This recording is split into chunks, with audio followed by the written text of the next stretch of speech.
Hi, I am Reena Gupta, graph hand writing analyst and graphotherapist. तो आज हम बात करेंगे about the lack of discipline. तो अगर हम स्कूल की बात करें तो स्कूल में हम कब कहते हैं कि एक बच्चे में डिसिप्लिन नहीं है या student is not discipline when he comes late और अपने असाइनमेंट्स को टाइम पे नहीं दे रहा या क्लासेस को बंक कर रहा है, रेगुलर नहीं है क्लास में। और यहाँ जनरली प्रॉब्लम कहाँ आती है, जब या तो पेरेंट्स बहुत ज़्यादा अटेंशन और प्यार दे रहे होते हैं, बहुत ज़्यादा बच्चा पैम्पर्ड है, या फिर बहुत कम ही अटेंशन है। मीन्स बच्चा जो है अपना कर रहा है लेकिन पेरेंट्स को कोई पड़ी नहीं है। ठीक है, तो दोनों ही चीज़ें हैं जिसका कारण से बच्चे में इनडिसिप्लिन आता है। ठीक है, तो अब अगर हम बात करें कि इस इनडिसिप्लिन को हम हैंड राइटिंग में कैसे चेक करें, तो फर्स्ट है that is variation in the size of letter. तो actually consistency is the key. अगर variation in size of letter means suppose मैं एक लेटर लिख रही हूँ बुक, ठीक है, तो यहाँ ऑलमोस्ट मेरे दोनों ओ का साइज़ क्या है, सेम है, लेकिन एक बच्चा लिख रहा है बुक, ठीक है, तो यहाँ पे दो ओ है लेकिन दोनों के साइज़ में क्या है, डिफरेंस है। तो कोई भी मान लीजिए एक लेटर लिख रहा है, सपोज एक बच्चा लिख रहा है फ्रॉम, ठीक है, सेकेंड टाइम वो क्या लिख रहा है, फ्रॉम, ठीक, यहाँ एम का साइज और यहाँ एम का साइज क्या है, डिफरेंट है।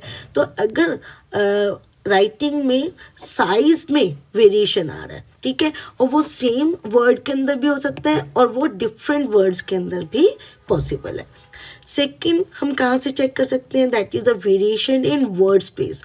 तो सपोज एक आप लिख रहे हो that is starts from a line, okay, तो ये यहाँ पर हम देखें तो ये हमारा क्या है, वर्ड स्पेस है, this is a word space, okay. और अगर मैं इसी को दोबारा लिखूं,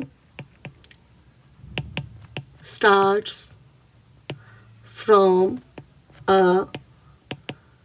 लाइन, ठीक है, तो यहाँ वर्ड स्पेस को आप चेक करिए, बहुत ज़्यादा है, देन वर्ड स्पेस ऑलमोस्ट है ही नहीं, फिर से बहुत ज़्यादा है, ठीक है, लेकिन यहाँ बहुत ही ज़्यादा, यहाँ डिफरेंट है। मीन्स हमारे दो वर्ड्स के बीच का स्पेस क्या है, अगर वेरी कर रहा है, अलग अलग है, तो उसको हम बोलेंगे variation in the word space, okay.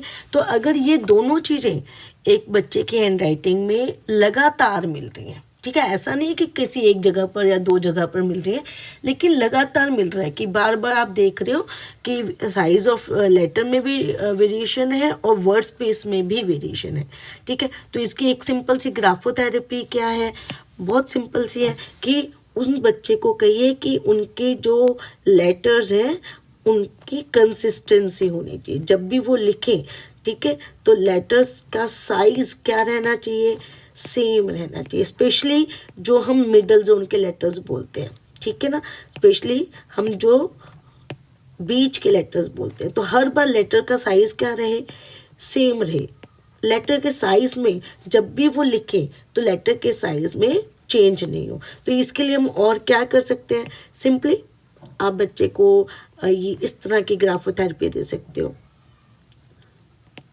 ठीक है। बस कोशिश क्या होनी चाहिए कि हर बार जो साइज ऑफ लेटर है दैट शुड बी सेम, आप उसको प्रैक्टिस कराइए थोड़ी, ठीक है, कि बार बार जब भी वो लिखे तो हर बार हर चीज़, ओके, क्या हो, एक जैसी शेप आए, हर लेटर की शेप जैसी एक बार लिख रहा है वैसे ही बार बार आए, ओके।